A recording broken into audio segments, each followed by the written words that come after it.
नमस्कार मित्रांनो, सार्वजनिक बांधकाम विभाग म्हणजे पीडब्ल्यूडी यांचे पेपर झालेले आहे आणि यांची प्रोव्हिजनल आन्सर की सुद्धा साइटवर उपलब्ध झालेली आहे।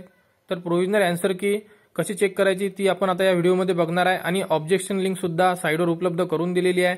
म्हणजे जर तुम्हाला कोणत्या क्वेश्चन बद्दल जर तुम्हाला ऑब्जेक्शन घ्यायचं असेल तर तुम्ही ते ऑब्जेक्शन सुद्धा घेऊ शकता। तर सर्वप्रथम तुम्हाला साइटवर यायचं आहे। साइट तुम्हाला व्हिडिओच्या डिस्क्रिप्शन मध्ये मिळून जाईल, तिथून तुम्ही साइटवर येणार आणि साइटवर आल्यानंतर आपल्याकडे एक लॉगिन आयडी आणि एक पासवर्ड आहे। तर तुमच्याकडे नसेल तर तुम्ही मेलवर सुद्धा चेक करू शकता। तर लॉगिन आयडी पासवर्ड आपल्याला लॉगिन करायला लागणार आहे आणि त्यानुसारच आपण जी आन्सर की आहे ती बघू शकतो। तर तुमच्याकडे जो आयडी पासवर्ड आहे, आयडी EIPWD पासून सुरुवात होणार आणि पासवर्ड सुद्धा आहे तुमच्याकडे, तो पासवर्ड आपल्याला टाकायचा आहे। त्यानंतर खाली दिलेला कॅप्चा आहे तो इथे इन्सर्ट करायचा आहे। कॅप्चा टोटली स्मॉल मध्ये दिलेला आहे आणि त्यानंतर सर्व गोष्टी एकदा चेक करून घ्या आणि त्यानंतर तुम्ही लॉगिनला क्लिक करा। लॉगिनला क्लिक केल्यानंतर आपण जो फॉर्म भरलाय त्या फॉर्म मध्ये आपण इन्सर्ट होणार, म्हणजे आपल्याला पूर्ण जो फॉर्म आहे तो आपल्या समोर डिस्प्ले होईल। याला क्लोज करा। क्लोज केल्यानंतर आपल्या समोर जो तुम्ही फॉर्म भरलेला होता तो फॉर्म तुमच्या समोर ओपन झालेला आहे। यामध्ये आपल्याला 3 ऑप्शन दिलेले आहे बघा। ऍप्लिकेशन टॅब म्हणून एक ऑप्शन आहे, तिथे आपल्याला क्लिक करायचं आहे। बघा, ऍप्लिकेशन टॅबला क्लिक केल्यानंतर तुम्ही ज्या पोस्टला फॉर्म भरलेला आहे तेवढे फॉर्म तुमच्या समोर ओपन होईल। त्यामधून आपल्याला ज्या फॉर्मची आन्सर की चेक करायची आहे त्याच्यासमोर एक ऍक्शन म्हणून बटन दिलं आहे आणि तिथे तुम्हाला क्लिक करायचं आहे। तिथून जो फॉर्म भरलेला आहे तुम्ही तो ओपन होईल। तर इथे क्लिक करा। क्लिक केल्यानंतर तुम्ही भरलेला फॉर्म तुमच्या समोर ओपन होईल। बघा, आपण भरलेला फॉर्म आपल्या समोर ओपन झालेला आहे। यामध्ये 4 ऑप्शन दिलेले आहे, पेमेंट स्लिप, कॅन्डिडेट रिस्पॉन्स आणि ऑब्जेक्शन। तर आपल्याला कॅन्डिडेट रिस्पॉन्स इथे क्लिक करायचा आहे। इथे क्लिक केल्यानंतर आपण आपली आन्सर की बघू शकतो। तर इथे क्लिक करा। क्लिक केल्यानंतर बघा इथे आन्सर की अवेलेबल झालेली आहे। तिथे ब्ल्यू मध्ये क्लिक असं एक ऑप्शन दिलेलं आहे, तर क्लिक हिअर मध्ये आपल्याला क्लिक करायचं आहे। तिथे क्लिक केल्यानंतर तुमची आन्सर की तुमच्या समोर ओपन होईल। बघा, आपली आन्सर की आपल्या समोर ओपन झालेली आहे। यामध्ये तुम्ही सोडवलेला पूर्ण पेपर तुमच्या समोर डिस्प्ले होईल। तुम्ही पूर्ण पेपर तुमचा बघू शकता आणि तुम्ही दिलेले आन्सर आणि बरोबर असलेले आन्सर हे तुम्ही चेक करू शकता आणि तुम्हाला किती मार्क्स मिळाले आहे ते सुद्धा तुम्ही इथे चेक करू शकता। याला निगेटिव्ह मार्किंग नसल्यामुळे क्वेश्चन चुकला असेल तरी तुम्हाला 0 मार्क्स मिळेल, पण मायनस मध्ये जाणार नाही।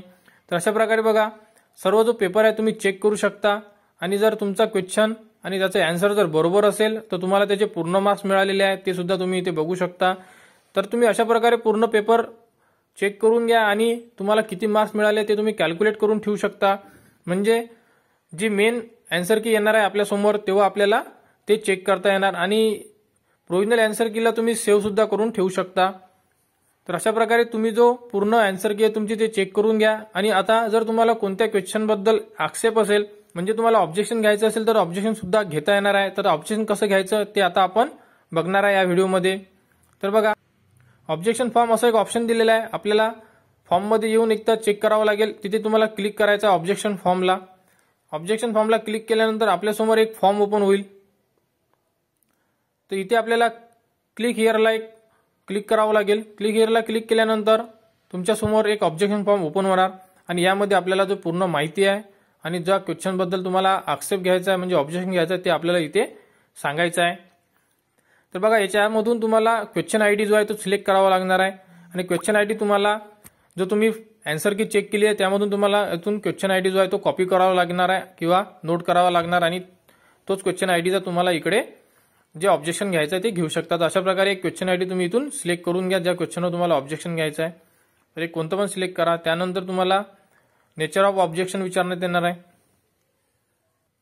म्हणजे यामध्ये क्वेश्चन चुकलेला आहे किंवा आउट ऑफ सिलेबस आहे, या प्रकारे एक तुम्हाला याच्यामधून सिलेक्ट करावं लागणार आहे। अशा प्रकारे हा तुम्ही फॉर्म भरून घ्या, हार्ड नाही आहे। आणि त्यानंतर तुम्हाला 500 रुपये याचं चालान सुद्धा भरायचं आहे आणि ज्या क्वेश्चनचं तुम्हाला जे ऑब्जेक्शन घेत आहे त्यासाठी तुम्हाला इथे काहीतरी अपलोड सुद्धा करावं लागणार आहे, म्हणजे जर क्वेश्चन चुकला आहे तर बरोबर क्वेश्चन कोणता आहे अशा प्रकारे। तर अशा प्रकारे तुम्ही ऑब्जेक्शन घेऊ शकता आणि तुमची आन्सर की सुद्धा चेक करू शकता। तर लवकरात लवकर तुमची आन्सर की चेक करून घ्या आणि या संदर्भात लवकरच फायनल आन्सर की सुद्धा उपलब्ध करून देण्यात येणार आहे साइटवर आणि रिझल्ट सुद्धा लवकरच लागणार आहे। तर या संदर्भात जेही पुढील अपडेट येईल ती तुम्हाला आपल्या YouTube चॅनलवर उपलब्ध करून देण्यात येणार आहे। त्यासाठी आपल्या चॅनलला सबस्क्राईब करा।